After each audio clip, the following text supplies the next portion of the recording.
Assalamu alaikum, dear viewers. Welcome to our Uni College-english everyday class. It's a digital platform to teach English among our students. So please stay with us and please subscribe our Uni College-english everyday YouTube channel so that you can learn English fluently and easily, comfortably. Okay, today I am going to talk about a very important word. This is the word put.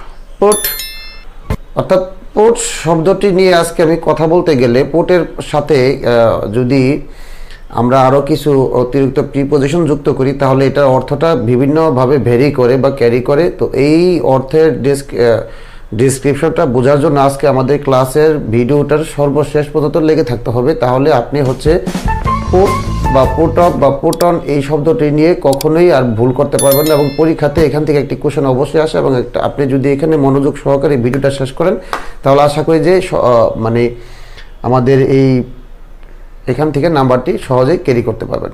ধন্যবাদ।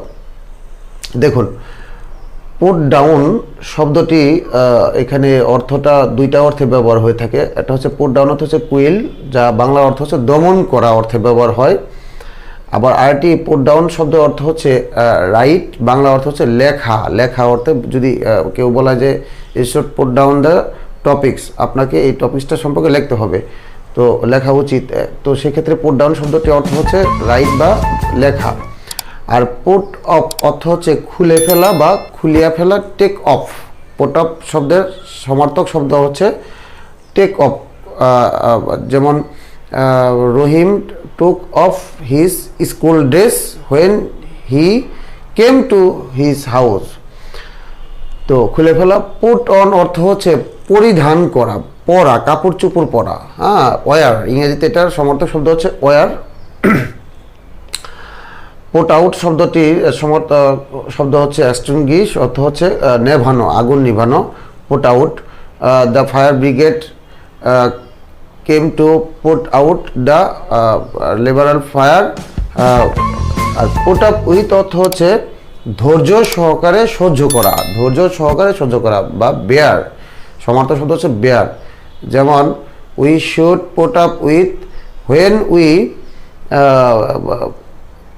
quarrel with others। তো ধৈর্য সহকারে সহ্য করা। এখন এই যে প্রশ্নটা বা এই শব্দটি নিয়ে যখন আমরা করব তাহলে পরীক্ষাতে কীভাবে আসতে পারে সেটা আমার দেখার দরকার আছে। কোশ্চেন আসতে পারে যে what does put on mean, put on শব্দ অর্থ বলতে কি বুঝো। নিচে 4টা অপশন দেওয়া থাকবে, 4টা অপশন থেকে আপনাকে শর্ট আউট করতে হবে যে which word is correctly use to the question. So 1 নাম্বারটা হচ্ছে বেয়ার, অ্যান্ড বি নাম্বারটা হচ্ছে রাইট, সি নাম্বারটা হচ্ছে টেক, ডি নাম্বার হচ্ছে ওয়ার। এখন পুট অন শব্দের অর্থ হচ্ছে পরিধান করা, আমি ফার্স্টেই বলে নিয়েছিলাম। তো এখন দেখব পরিধান করার অর্থ এখানে কোনটা আছে। তো ওয়ার যেহেতু পরিধান করার অর্থে ব্যবহার হয়, তো সেক্ষেত্রে আমরা এই ওয়ারটাকে কারেকশন বা কারেক্ট অ্যান্সার দিয়ে আসবো, পরীক্ষাতে একটি নাম্বার সহজেই পেয়ে যাব। ধন্যবাদ সকলকে। আসসালামু আলাইকুম।